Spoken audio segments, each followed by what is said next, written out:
কিসমত ছিল আমার বাচ্চা। আল্লাহ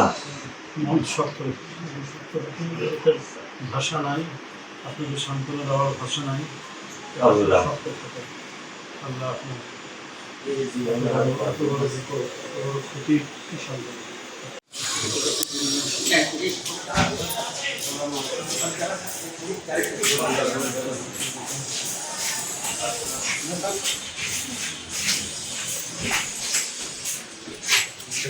মেহরবানি করে দোয়া করে তাই আল্লাহর এলো আপনাদের মাধ্যমে আমার মাসুম বাচ্চার সুস্থ বিচারে আল্লাহ ব্যবস্থা করে দেন। প্রধানমন্ত্রী নিজে এসে আপনাকে বলে গেছেন জি, আরো বিভিন্ন জায়গায় আমি তিনি কৃতজ্ঞতা বলেছেন স্বীকার করি। সুষ্ঠু বিচার হবে অবশ্যই। আমি কৃতজ্ঞতা স্বীকার করি পুলিশ প্রশাসনের কাছে, মাননীয় রাষ্ট্রপ্রধানের কাছে। উনি যেভাবে আমাকে এসে শুধু বলছেন, আমি রাষ্ট্রপ্রধান না, আমি একজন মা মেয়ের বাবা হিসেবে আসছি। আমি বলছিলাম স্যার আপনার আসতে অনেক কষ্ট, অনেক প্রটোকল, অনেক কিছু। স্যার আমি আপনার কাছে আসি, আপনি যা বলতেছেন আমি শুনবো, উনি আমার কথা রাখবেন তো? উনি বলছেন না, আমি একজন মেয়ের বাবা হিসেবে আমি একজন মেয়ের বাবার কাছে আসছি। আমি উনাকে না করতে পারি নাই। এই গরিবের ঘরে ওনার মধ্যে সহজ সরল মানুষ আসবেন এটা, কিন্তু আমি মেয়ে হারায় আসবেন এটা তো আমি চাই না।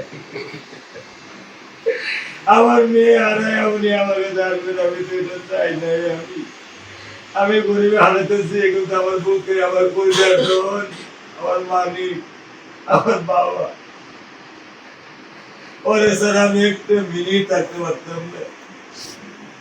8টা বাজলে ফোন দেওয়া শুরু করতো, বাবা তুমি কখন আসবা, বাবা কখন আসবা, কেন মা? আমি বারান্দায় তাকায় দেখবো বাবা তুমি আসবা, আমাকে নিচে নিচে নামাই একটু ঘুরাবা। আমি কখনোই ওকে একা ছাড়তাম না, কখনো আমি ওকে একা ছাড়তাম না। কিসমত ছিল আমার বাচ্চা। আল্লাহ মন শক্ত, ভাষা নাই, আপনাকে সান্ত্বনা দেওয়ার ভাষা নাই।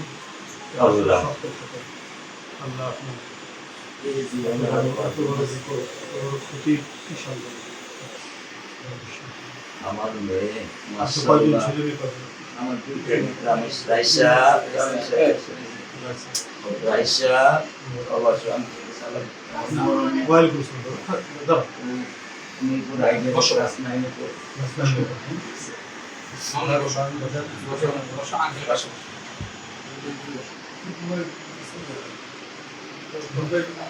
ও বিশেষ যেতে ছিলেন কোন ক্লাসে পড়বো তুমি? এখন 9 এ হ্যাঁ, শুরু করেছেন। প্রধানমন্ত্রী বলেছেন যে তোমার সমস্ত খরচ সব আমি বহন করবো। আমরা আজকেও এসছি ওনার পক্ষ থেকে, প্রধানমন্ত্রীর পক্ষ থেকে আমরা এসেছি। ঈদের দিনে তোমাদের সবার সাথে একটু দেখা করবো। মন শক্ত করে পড়াশোনা করে যাও, কোনো চিন্তা করো না।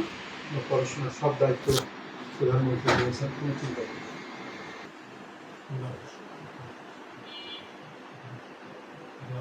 আমি স্যার এই মর্মান্তিক তার উপর যে বিভৎসতা এবং পৈশাচিকতা তাকে করা হয়েছে, তাকে যে হত্যা করা হয়েছে, এর সাথে জড়িত অপরাধীদের এমন দৃষ্টান্তমূলক শাস্তি হবে যেটা সারা দেশ দেখবে, এবং অন্যান্য অপরাধীরাও তারা অপরাধ করতে ভয় পাবে।